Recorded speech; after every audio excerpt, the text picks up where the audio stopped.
Olá, pessoal. Estamos dando início ao curso de antenas. Essa é uma aula de introdução ao tema.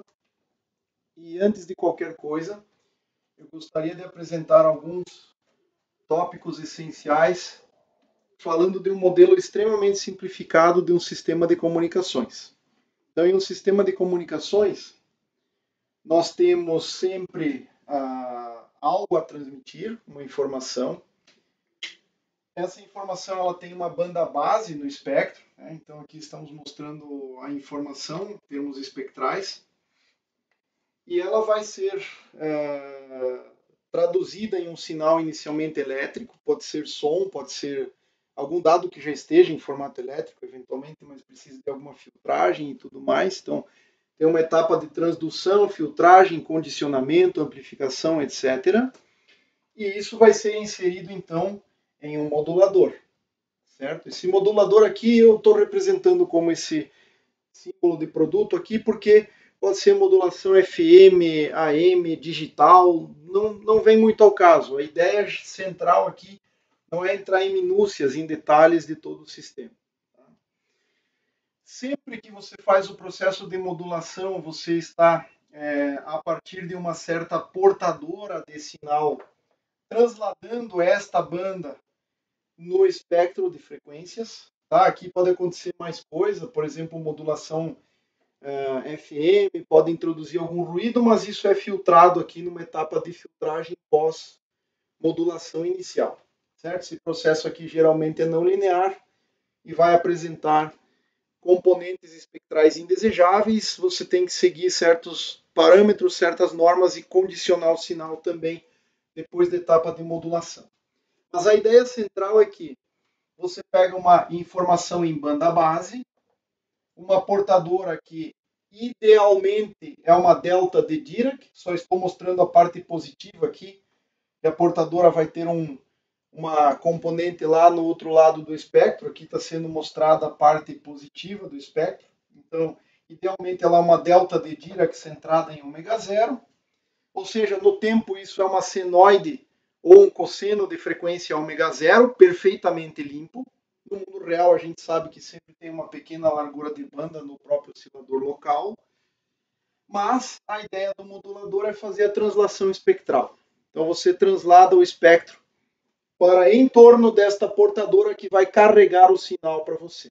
Tá? Aí, o que acontece? Feita a amplificação e filtragem, não nesta ordem necessariamente, você pode ter vários estágios aqui, você vai ter que dar um jeito de acoplar o sinal ao meio de transmissão. E esse meio de transmissão pode ser uma fibra ótica, se você estiver falando aqui num processamento de tal maneira que você converteu tudo isso aqui num sinal óptico em alguma etapa aqui. Pode ser um cabo coaxial, uma linha de transmissão, outra qualquer, ou pode ser uma transmissão sem fio.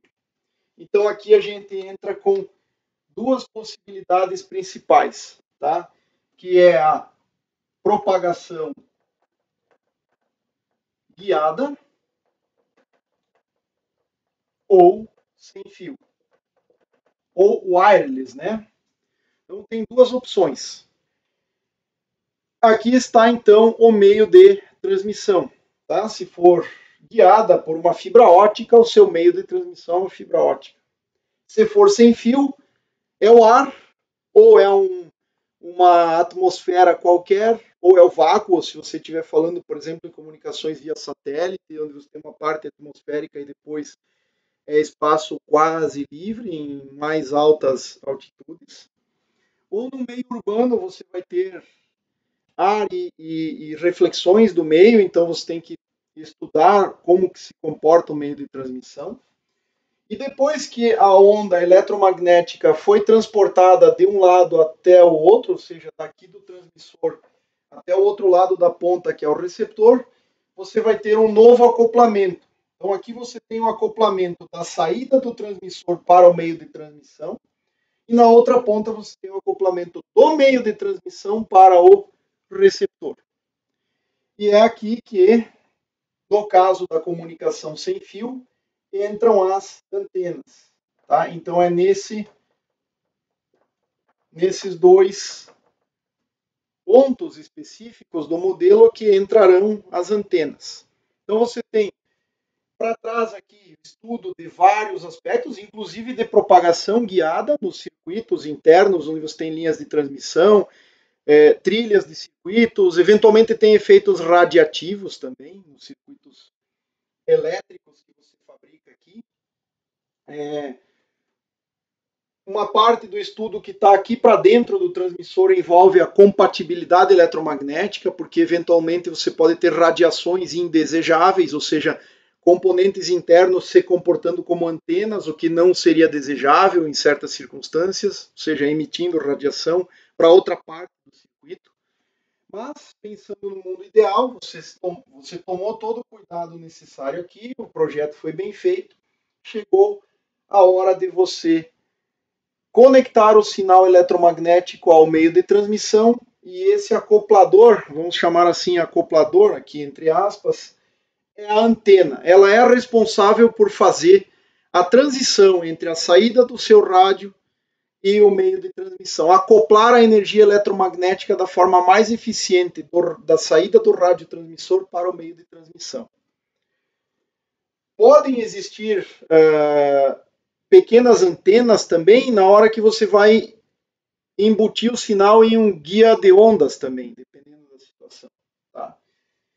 Mas, pensando mais especificamente em transmissão sem fio, ela é muito relevante porque ela acopla energia ao ar ou ao meio que seja de transmissão. E na outra ponta, a onda que passa pela região tem que ser capturada. Então ela é responsável por capturar essa energia, essa onda eletromagnética e entregar para a etapa de demodulação. Ou seja, você vai ter amplificadores, filtro passa-faixa, novamente um demodulador. Aqui eu representei de forma simplificada, porque tem vários tipos de demodulação, com frequência intermediária, sem frequência intermediária, etc. É uma ampla gama que foge ao escopo desta disciplina, mas você vai ter a etapa que é parecida, ou seja, se aqui você, na transmissão, transladou o espectro para em torno de ômega zero, só estou olhando as frequências positivas, ok? A outra etapa aqui é trazer de volta a banda base. Para quê? Para você recuperar a informação. Tá? Então você vai ter, nessa outra etapa, produto aqui, ao invés de você transladar o espectro para em torno de ômega zero, você vai trazer de volta o sinal e recuperar a informação. Então, normalmente tem filtros passa-baixa, amplificadores. No final do processo, filtro passa-baixa, porque você quer recuperar exatamente a banda base. E por aí vai. Tá? Então, a questão é, qual é o escopo do estudo de antenas? Tá? O escopo do estudo de antenas em um sistema de comunicações está muito centrado nesta etapa aqui, que é o acoplamento da radiação eletromagnética ou de um sinal eletromagnético ao meio de transmissão. E depois, isso na transmissão, né? E depois, do outro lado, é recuperar esse sinal. Capturar o sinal eletromagnético que está se propagando no meio de transmissão e entregar isso para os sistemas de demodulação, de tal maneira a você recuperar a informação. Existem aspectos muito importantes aqui, no que se refere ao estudo de antenas, que envolvem a largura de banda do sinal que vai ser transmitido ou recuperado. Tá? Via de regra, a portadora de sinal tem um valor muito maior do que a largura de banda do sinal da banda base. Então, essa largura espectral da informação, tipicamente, tá? Vou até colocar aqui, ó, tipicamente, essa largura de banda é bem menor do que esta quantidade aqui, que é a frequência da portadora. Tá? Em Hertz, vou colocar um exemplo prático aqui. Se você pegar uma estação de rádio FM, uma estação situa-se na banda de 100 MHz, então isso aqui seria o seu F0, tá? Então uma transmissora de FM, frequências na faixa de 100 MHz, e a largura de banda máxima que você pode colocar é da ordem de 200 kHz. Então, veja só, 3 ordens de grandeza, praticamente. Tá? Sendo isto verdadeiro, em muitos sistemas você tem larguras de banda que não são tão comparáveis assim, mas que são grandes o suficiente para você ter que incluir efeitos adicionais. Tá? Existem esses sistemas, mas via de regra, a portadora tem valor de frequência muito maior do que a largura de banda da informação, ou seja, a banda base. E nessa circunstância, a antena, ela, como ordem zero de aproximação nos parâmetros construtivos, no estudo das propriedades dessa antena, ela vai ser caracterizada pelo seu comportamento em torno da portadora, certo? Então, quando você fala de uma antena para uma determinada frequência, normalmente você está especificando essa antena em torno da portadora que vai ser utilizada no sistema. E normalmente você normalmente não precisa, a menos que esta condição aqui não se satisfaça, ou seu sistema é muito sensível à largura de banda, normalmente basta você estudar a antena operando no valor de frequência da portadora. Porque variações pequenas em torno da portadora, pequenas variações de frequência em torno da portadora, não fazem mudanças drásticas no comportamento da antena, certo? Mas é claro, existem circunstâncias em que você precisa de antenas de banda larga, antenas ressonantes, que é o outro extremo, antenas muito espectralmente finas em termos de resposta, outras muito largas em termos de resposta. Então, depende do sistema. Mas a ideia geral é essa aqui. Tá? Então, essencialmente, daqui para trás ou daqui para frente no sistema de comunicações, ou seja, antes e depois do meio de transmissão, você tem um estudo principalmente focado em eletrônica de radiofrequência e etc. Aqui no meio de transmissão, o escopo do estudo é propagação de ondas eletromagnéticas, como é que a onda se propaga, como ela é atenuada, se ela sofre reflexões, se ela sofre refração, absorção do meio, espalhamento, etc. Então, o meio de transmissão seria estudado pela parte de propagação de ondas eletromagnéticas. E o vínculo entre essas duas etapas, se você estiver falando principalmente do meio sem fio, da propagação sem fio, melhor dizendo, meio de transmissão é o ar, por exemplo, você tem esses importantes elementos que são denominados de antenas. Tá? E o escopo desta disciplina é estudar antenas. Então, normalmente, nossas aproximações são estudar a antena em torno da portadora de sinal, por isso existem vários tipos de antenas para as várias faixas do espectro, né, e sempre relatadas a um valor de portadora. E essas antenas, elas tipicamente são estudadas como se estivessem no espaço livre, no vácuo, tá? Para caracterizá-la. A partir daí, a outra etapa, que é a onda foi emitida, aí já seria um estudo mais associado à propagação de ondas no meio de transmissão. Então, normalmente, as características de antenas são relacionadas à antena num mundo ideal que fosse considerado, e esse mundo ideal, normalmente, no eletromagnetismo é o vácuo. Okay? Então, esse é um modelo muito simplificado de um sistema de comunicações, e eu estou mostrando qual é o escopo do estudo de antenas. Pode parecer pouca coisa, mas se você escolher a antena apropriada para o seu sistema, o fato de que uma antena tem um tipo de ganho, apresenta um tipo de ganho, diretividade e uma série de características, pode lhe simplificar imensamente a vida no projeto do que vem para trás. Tá? Então, embora ela seja a etapa de acoplamento aqui, muitas vezes você tem que ponderar qual é a melhor antena e a partir daí construir ou demandar especificações do sistema radiotransmissor, ok? Uma coisa muito importante é que o valor apropriado, o tipo apropriado de antena vai trazer para você menos requerimentos de potência máxima a ser transmitida, por exemplo. Então, ela é uma etapa fundamental em projetos de telecomunicações, certo? Existem antenas que operam em campo próximo, são antenas do tipo acoplamento indutivo ou acoplamento capacitivo, mas tipicamente nós operamos antenas em regime de campo distante, ou quando já passa a valer a lei do inverso do quadrado da distância para a densidade de potência. Então, alguns aspectos essenciais aqui, quando a gente fala de propagação guiada e propagação sem fio, podem ser colocados.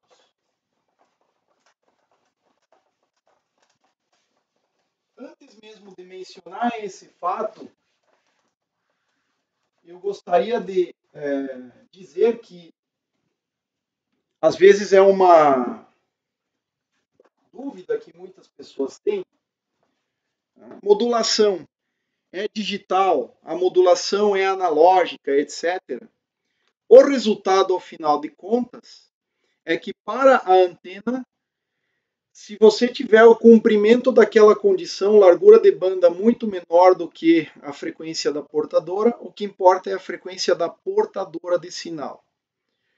E mesmo que você tenha uma largura de banda apreciável, esses efeitos da largura de banda em torno da portadora vão se apresentar como correções ao comportamento do sistema, para fins de propagação principalmente, introduzindo via de regra efeitos dispersivos, ou seja, comportamentos que podem mudar a forma do que está acontecendo no tempo, etc. Mas, via de regra, o que importa mesmo é a frequência da portadora. Então, aqui só para fazer um parêntese, tá? Se você tiver um sinal analógico,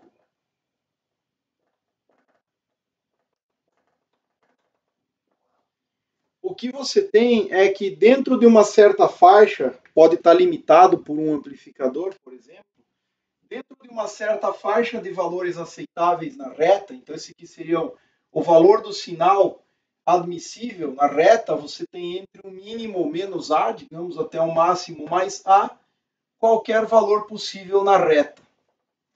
Isso faz com que você tenha um sinal analógico. Eu vou chamar isso aqui de informação no tempo, digamos. Então, o que acontece? Se você olhar para um sinal aleatório qualquer no tempo, tá? Um I de t, o que você tem é que entre menos A e mais A, esse sinal pode assumir qualquer valor limitado aqui, por conta de saturação, eventualmente, ele pode assumir qualquer valor. Certo? Depois que você fez a multiplicação desse cara pela portadora, e a portadora, ela normalmente tem uma, vamos chamar de amplitude unitária aqui, ou normalizada, entre menos 1 e mais 1 no tempo, então isso aqui seria a portadora no tempo, ela tem um comportamento senoidal, tá? Ela vai fazer isso aqui.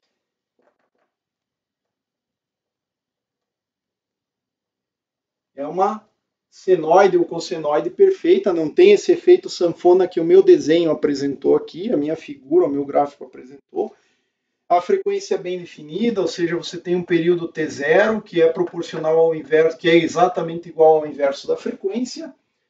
E, é claro, a gente está exagerando aqui, olhando com uma lupa esse sinal, porque este período T0, ele é muito maior, aliás, é muito menor, esse T0 que está aqui, ele é muito menor do que essa escala de tempo de flutuação do sinal. Então, tipicamente, T0 é muito menor do que essa escala, esse período que aqui eu representei entre esses dois pontos aqui, mas poderia ter um ciclo característico, enfim, mas é muito menor do que um período associado ao sinal analógico que você tem que montar sobre a portadora.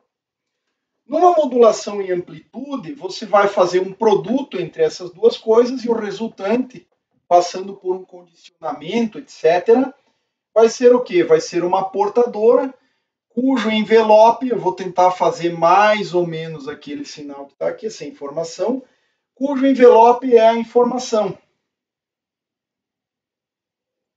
Então você vai ter aqui muitas oscilações da portadora, mudando, flutuando a amplitude lentamente, mas a informação está nessa mudança lenta de amplitude. Tá?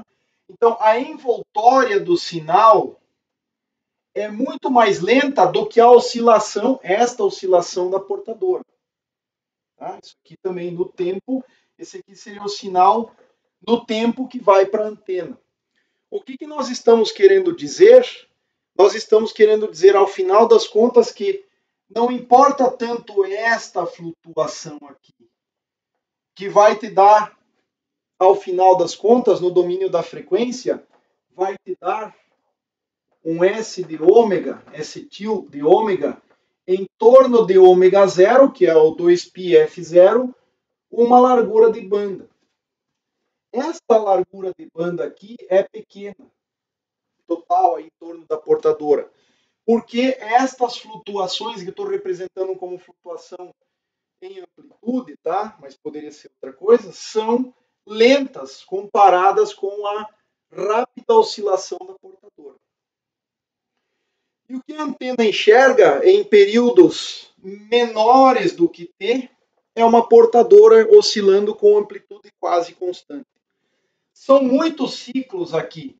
O sinal quase constante aqui, ó, ele vai mudando lentamente. Em muitos ciclos você tem muitas oscilações. Em um período que o sinal que você quer transmitir quase não muda, você tem muitas oscilações da portadora. Certo? Então isso é uma coisa muito importante. E o sinal analógico ele é caracterizado por esse fato. A amplitude muda de forma contínua dentro de uma certa faixa de valores. Você multiplicou, acondicionou, eu não sei qual é essa amplitude mais aqui, mas você vai ter entre um máximo e um mínimo aqui, depois de todos os processos de acondicionamento de sinal. Tá? Então, a questão é, um sinal analógico ele assume valores em um espectro contínuo de possibilidades. Já um sinal digital, tá? Um sinal digital, digamos que inicialmente você tenha um sinal analógico, ele vai ser digitalizado e ele vai admitir somente um certo conjunto possível entre menos A e mais A, digamos que eu limitei isso aqui a 5 possibilidades. Menos A sobre 2, 0, A sobre 2 e A. Tá? Então eu tenho 5 símbolos. O que significaria que este sinal que outrora era analógico passa a ser representado por um conjunto discreto e tem, claro, uma taxa de amostragem e tudo mais, mas ele vai passar a ser representado assim. Né? Digamos, aqui eu estou colocando mais símbolos, né? Mas ele vai passar por intervalos aqui. Então você vai ter um sinal que vai fazer, digamos, passou aqui para baixo, depois aqui.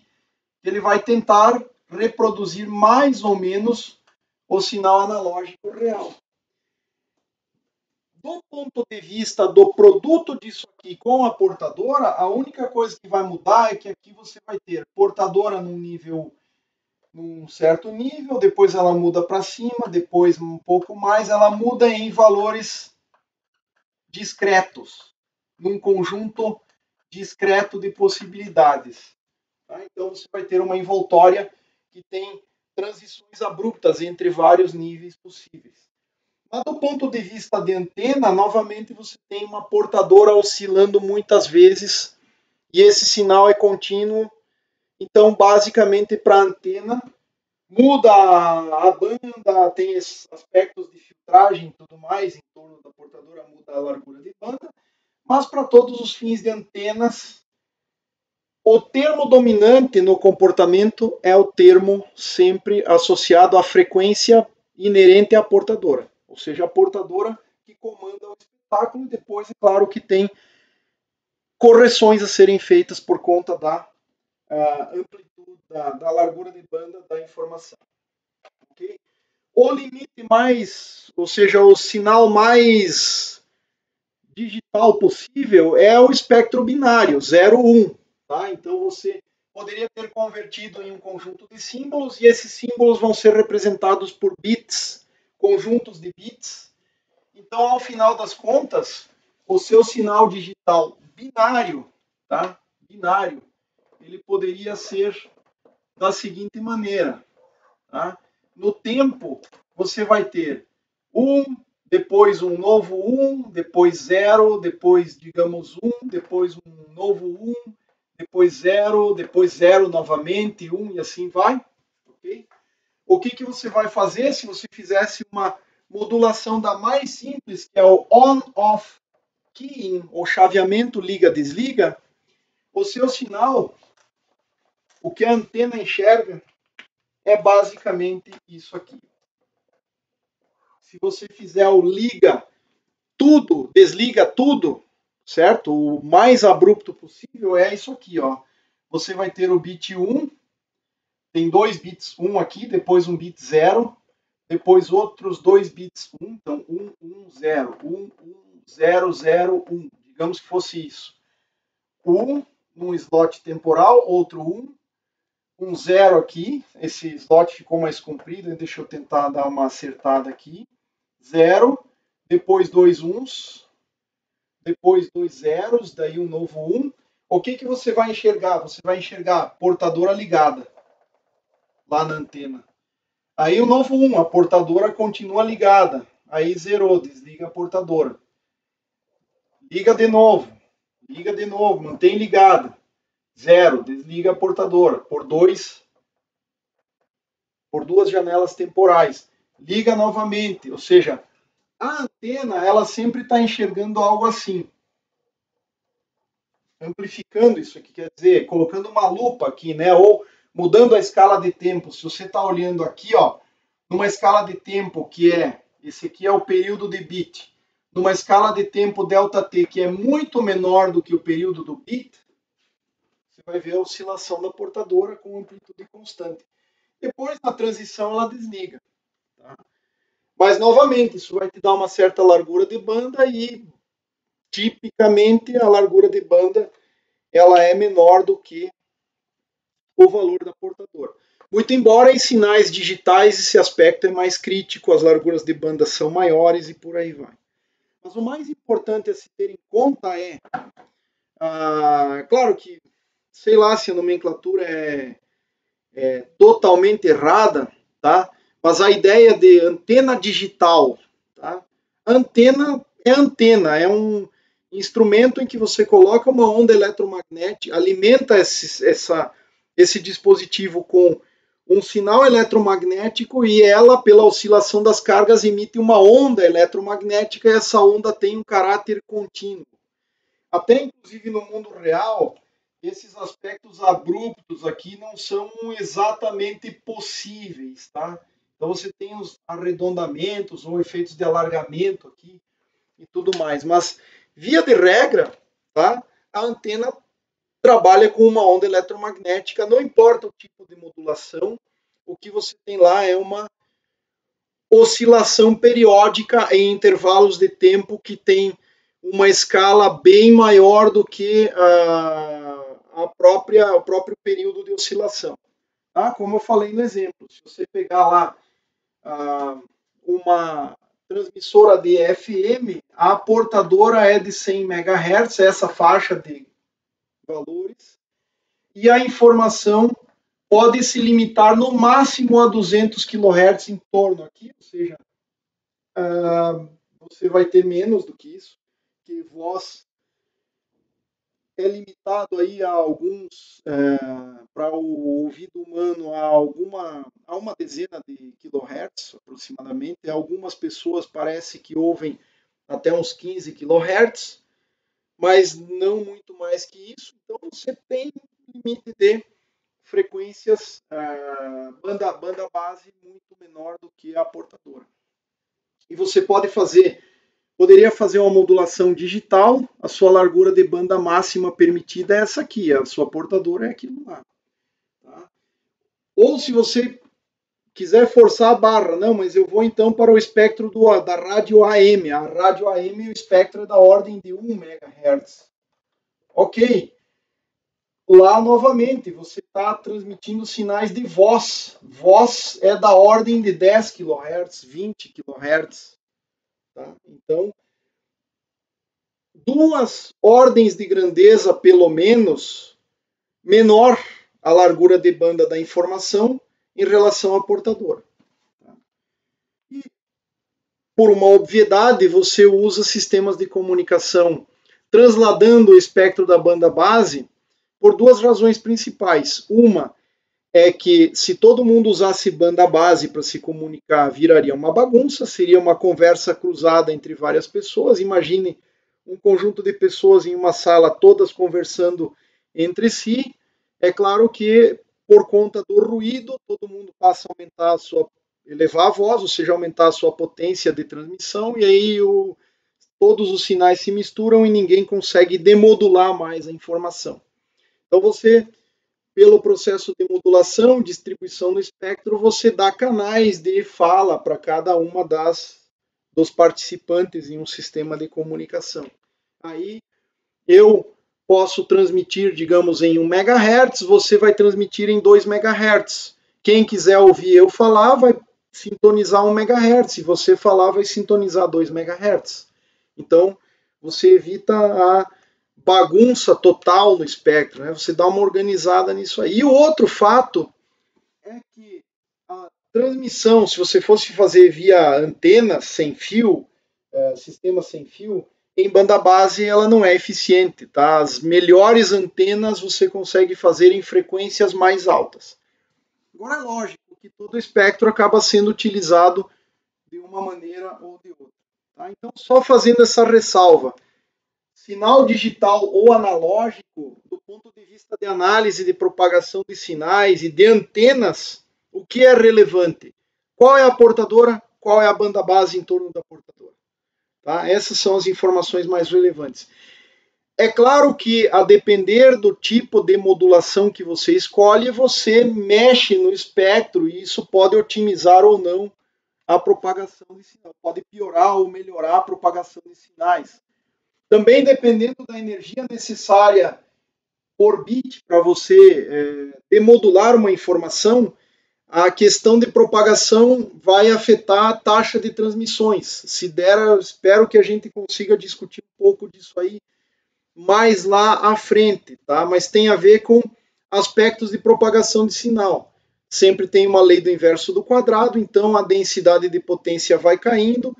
Quanto mais distante num sistema sem fio, menos energia você recebe com uma determinada antena. E isso aí vai afetar a energia por bit. E aí, eventualmente, para você aumentar a energia por bit, você vai alargar a janela temporal, reduzir a taxa de transmissão, portanto. Mas, enfim, essencialmente, essa é a mensagem, tá? O ponto mais relevante no estudo de antenas é que o comportamento da antena, essencialmente, ele está em ordem mais baixa, dominado pela portadora do sinal. Correções virão do tipo de modulação que vai afetar a largura de banda, etc. Okay?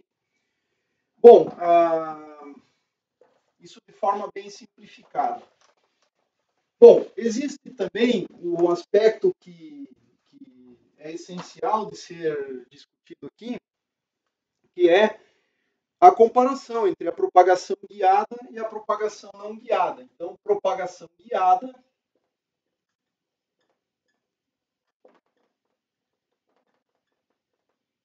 versus a propagação não guiada.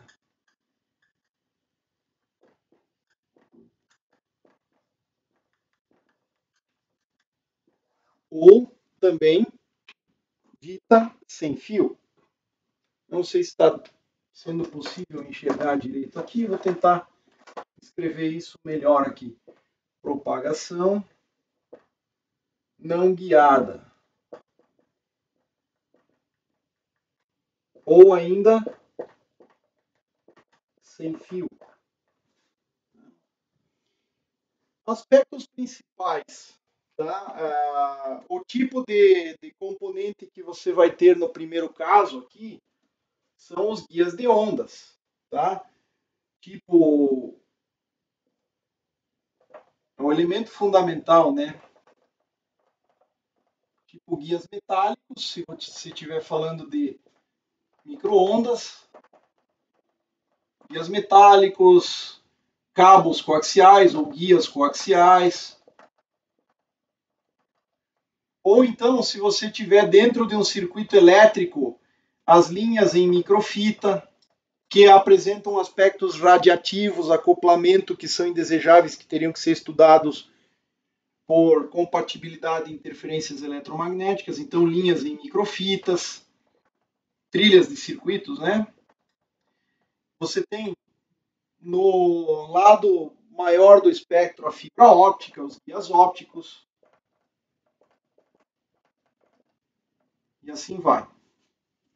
Então, o estudo da propagação ele está inerentemente associado ao estudo dos guias de onda. E aqui dentro, você vai ter como aspecto principal é que você evita o fator 1 sobre r quadrado, tá? Você evita o termo inverso do quadrado da distância, e isso aqui é essencialmente difração. Mas, por outro lado, você tem que se preocupar bastante com efeitos dispersivos. Ou seja, dispersão temporal. Tá? O principal aspecto da propagação guiada que deve ser considerado é a dispersão temporal.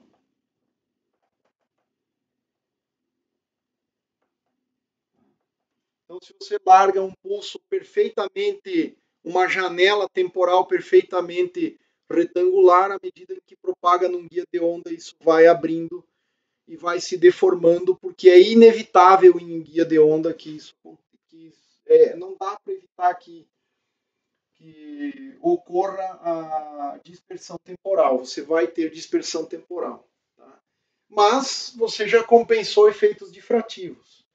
Então, é claro, você vai ter efeitos dispersivos, você vai ter efeitos de absorção do meio, absorção material, espalhamento, que também pode produzir mais efeitos aqui na dispersão temporal, então espalhamento, etc. Né? Então, absorção, espalhamento, absorção do material, né? O material absorve a onda. Porém, uma vez que um guia de ondas é uma estrutura perfeitamente conhecida, ela é estável, a menos que alguém corte lá uma fibra ótica por acaso, é um meio conhecido. No caso da fibra ótica, não tem interferências eletromagnéticas de frequências mais baixas. Se você tiver um cabo coaxial, a blindagem mesmo blinda ele de sofrer influências externas. Em microfitas já coisa diferente, em pares trançados, daí também pode haver, se estiverem muito próximos, ou par de condutores, acoplamentos indesejáveis. Mas tudo se refere ao estudo da propagação de ondas nesses termos aqui, né? No tipo de guia que você estiver considerando. Quais são as vantagens desse tipo de propagação aqui? Ó? Se você considerar a fibra ótica, principalmente, muito maior largura de banda da informação disponível. Muito maior. E mesmo em guias coaxiais, dependendo do tipo de guia, você consegue larguras de banda muito maiores. O sinal ele não vai ser atenuado pelo fator inverso do quadrado da distância, e você conhece o meio, e você pode colocar repetidores. Então, maior largura de banda é uma vantagem, Maior confiabilidade, porque é muito mais raro haver o rompimento de um cabo coaxial do que numa propagação sem fio você ter chuva torrencial em uma ampla faixa, o sistema foi mal dimensionado e a atenuação mata a recepção do sinal, por exemplo. Tá? Então, maior confiabilidade aqui, menor tempo de interrupção de links, etc. Então, ele é muito mais confiável. Confiabilidade. E, naturalmente, que a segurança, né? Porque, naturalmente, que um cabo coaxial que sai do ponto A até o ponto B, por exemplo, numa transmissão de TV a cabo, até para uma operadora é muito mais seguro em termos de saber que o sinal dela não está sendo coletado por agentes indesejáveis do que numa transmissão sem fio. Embora, é claro, na transmissão sem fio você lance mão de criptografia, códigos, etc., para proteger o sinal. Mas ele é muito mais confiável quando é guiado, tá? E, obviamente, segurança de dados, né? Seguro. Maior confiabilidade, segurança de dados, tipicamente de serem interceptados no meio do caminho, né? Agora, ele tem uma desvantagem, e a desvantagem é o custo. Então, maior custo.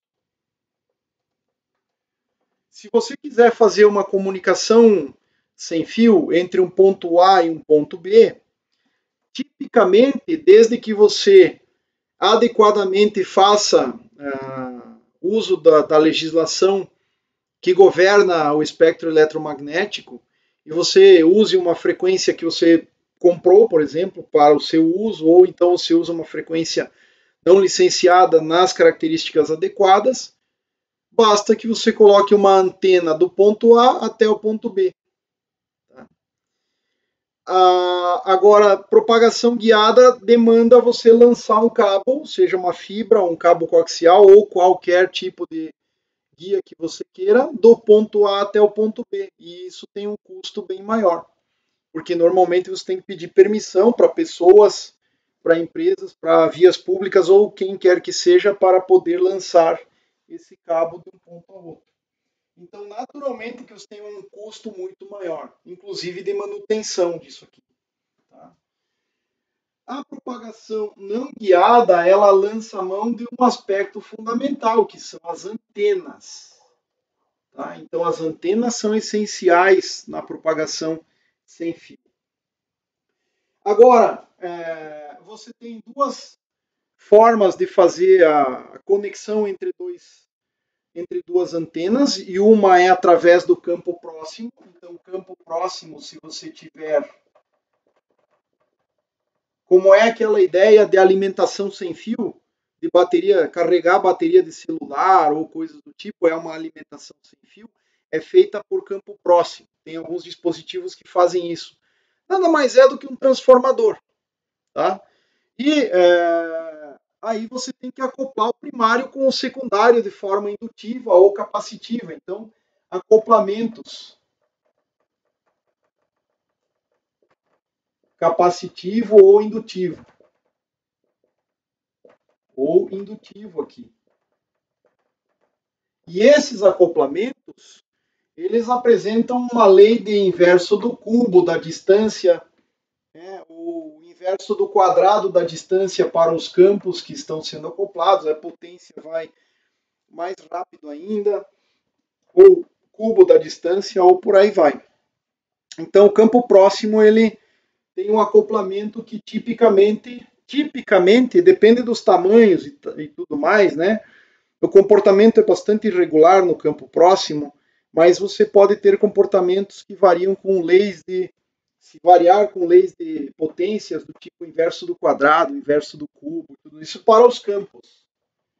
Tá? Isso, vou colocar aqui campo elétrico proporcional a... Tá? Ou você pode utilizar o campo distante, que é uma situação muito mais interessante. Tá?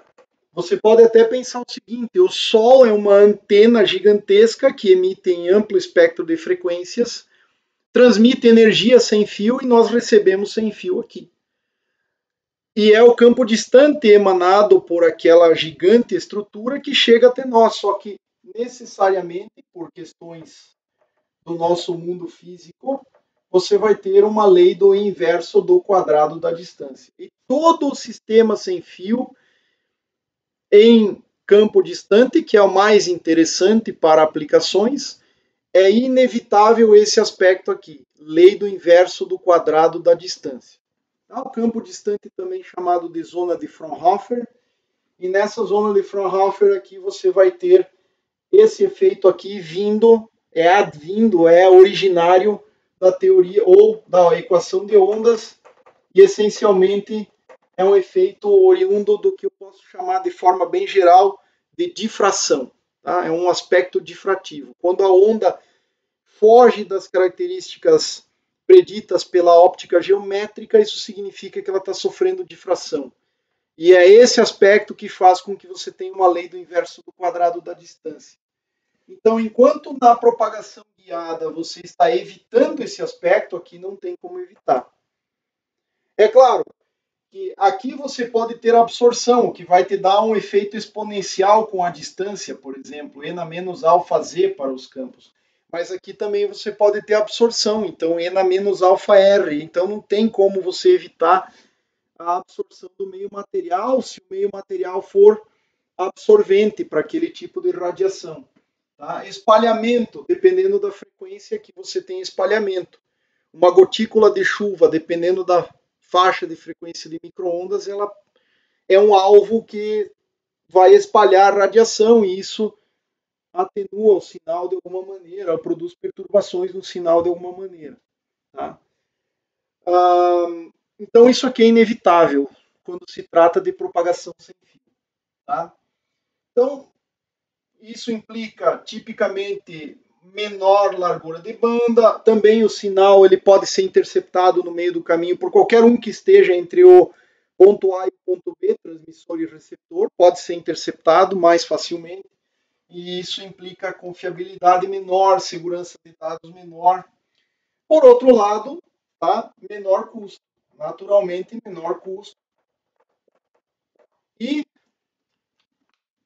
aspecto fundamental, tem situações em que isso aqui não é viável e tem situações em que isso aqui não é viável. Então nenhum vai perder a importância em nenhum momento, mesmo com toda a evolução tecnológica, seja aqui ou seja lá, haverão sempre os advogados em prol da causa, tem que ser guiado, tem que ser não guiado, mas tem situações em que não dá. Por exemplo, telefonia celular tem que ser não guiada na maior parte dos componentes do sistema, que são os aparelhos e as estações radiobase. Essa comunicação tem que ser sem fio. Comunicação via satélite, comunicação com naves e objetos que o homem lança para o espaço para fazer exploração espacial, tem que ser sem fio. Tá? Transmissão de energia, aí é melhor guiada. Tá? A transmissão de energia é muito mais confiável. Tá? Então, uma analogia que se pode fazer. Se você quer irrigar um campo de futebol, você vai colocar aquelas torneirinhas que ficam girando e ela vai espalhar a água para todos os pontos do gramado. Isso é sem fio, digamos. Certo? Então, você tem pontos que irradiam e emitem sinais. O broadcasting de TV é melhor sem fio. Comunicação via satélite, telefonia celular, que foram exemplos que eu passei aqui. Mas, por outro lado, se você quer encher um copo d'água e você tem uma estação, um sistema de coleta de água, você não vai fazer chover sobre a cidade toda porque um cara quer pegar um copo d'água em algum lugar. É melhor fazer dutos e tubulações que leve a água até as torneiras. E aí cada um, de maneira mais eficiente, mais racional, pega o seu copo d'água. Tá? Então, depende da situação. É importante dizer que a propagação guiada, ela, no caso dos sistemas de energia, considerando os sistemas de energia, ela pega a energia que foi produzida numa usina, leva não é totalmente guiado o sistema, tem alguns aspectos aí, mas ela mais ou menos guia a energia até chegar à tomada da sua residência e você, de forma mais ou menos guiada, você tem um sistema muito mais confiável. Se você fosse transmitir energia da Itaipu até Curitiba de forma não guiada, você teria inevitavelmente esta lei aqui. Só para citar um exemplo. Inverso do quadrado da distância. E aí, para você coletar toda a energia, ou você teria que ter uma antena gigantesca, que é proporcional em termos de área efetiva ao quadrado da distância, certo? E aí são 500 quilômetros de distância entre Curitiba e Itaipu, só para dar um exemplo. Ou você dá um jeito de eliminar isso aqui. Inverso do quadrado. E eliminar o inverso do quadrado, você vai ter que ir para a propagação guiada. Tá? Então, transmissão de energia sem fio, ela não é muito eficiente, vamos chamar assim. Embora a nossa maior fonte de energia, talvez, ou certamente é o Sol, é uma fonte de energia sem fio. Né? Mas, para fins de transmissão de energia, tipicamente esse sistema é melhor, a menos que você vá atuar em campo próximo para pequenas aplicações, como não ter tanto fio na sua casa, o carregador de celular, exemplo, ou o carregador do notebook. Tá? São aplicações razoavelmente boas para fazer sem fio. Agora, em larga escala, você quer que a água chegue até a torneira do cidadão para que ele pegue o copo d'água e não desperdice água em volta, certo? Então, essa é a situação. Agora, por outro lado, se você quer espalhar radiação, ou você precisa ter comunicações móveis, você precisa se mover, você precisa se deslocar, ou as distâncias são distâncias em escala planetária ou astronômica, aí você tem que usar de alguma maneira comunicações sem fio. Tá? E a antena é o elemento chave nesse cara aqui, na comunicação sem fio. Sem ele, sem um bom projeto, sem a antena adequada, você não conseguiria fazer, por exemplo, comunicações via satélite. As comunicações via satélite são dependentes de uma antena que seja eficiente. Felizmente, a teoria muitas vezes é um tanto complicada, mas as antenas são fáceis de construir. Elas são construtivamente relativamente simples. Tá? Então, ao longo desse semestre, o nosso objetivo é estudar esse aspecto aqui, as antenas. Como aspectos-chave, eu já estou concluindo esta introdução, como aspectos-chave do estudo, o que nós precisamos falar? Uma breve revisão, então isso aqui seriam os aspectos fundamentais, revisão da teoria eletromagnética, breve, né? Revisão da teoria eletromagnética. É claro que eu pretendo, numa próxima aula, apresentar alguns aspectos gerais, um overview de antenas e faixas de frequências, tá? Mas nós teremos algo como revisão de ondas planas uniformes e equações de Maxwell, bem breve, tá? Espero que seja, pelo menos. Necessariamente nós temos que especificar a teoria dos potenciais eletromagnéticos.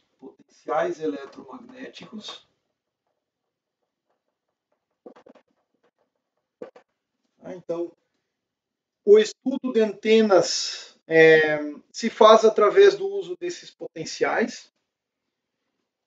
Considerações sobre a teoria de radiação, então, considerações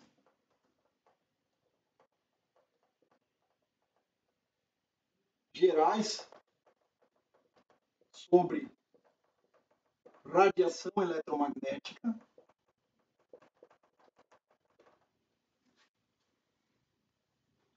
Características essenciais de antenas, ou vou chamar assim de características básicas.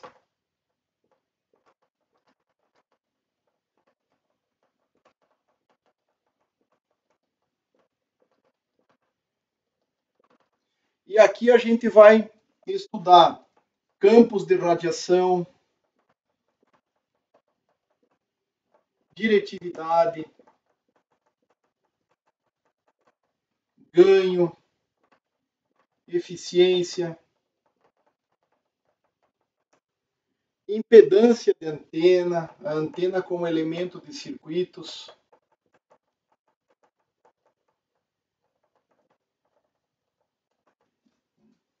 Então, mais alguns tópicos aqui. Uma outra etapa fundamental é a antena em um sistema de comunicações, ou as antenas em sistemas.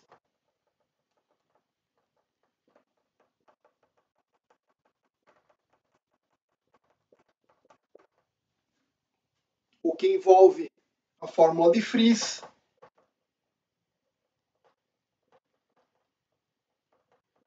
a equação do radar. Essencialmente essas duas. Tá? É a fórmula de Fries e a equação do radar. E aí, por fim, tipos e teoria de antenas, né? Tipos e teoria das antenas. E aí nós vamos centrar esforços principalmente nas filamentares, aquelas construídas com fios condutores metálicos, filamentares, arranjos de antenas filamentares, então, arranjos de antenas e antenas de abertura.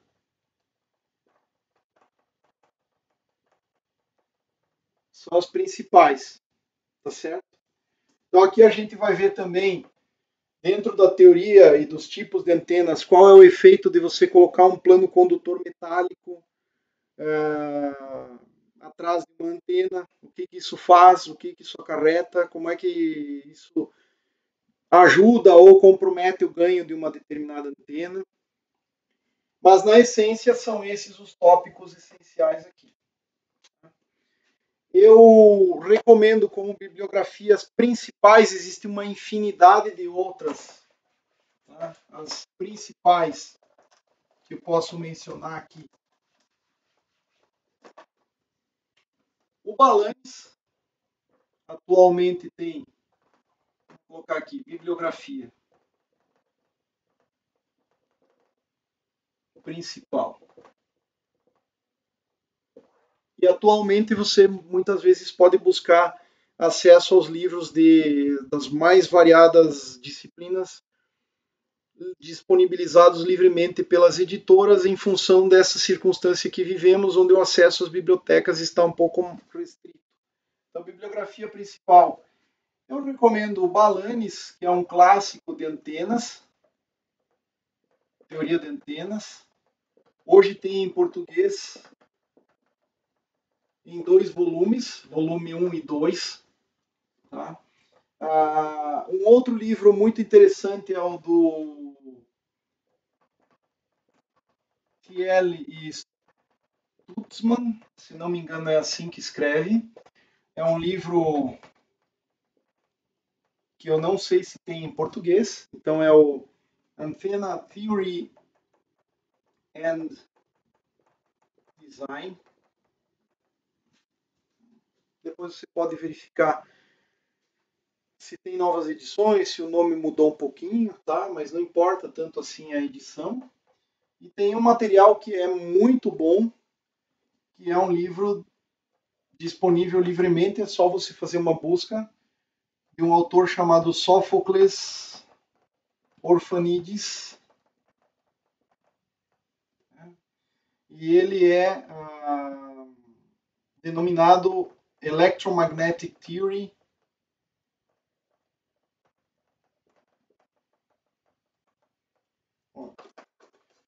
Electromagnetic Waves and Antennas. É um livro muito bom, disponível livremente. Estava disponível livremente até pouco tempo atrás, espero que continue. Então, para essa primeira etapa, que é uma etapa de introdução, nós encerramos a aula por aqui. Até a próxima.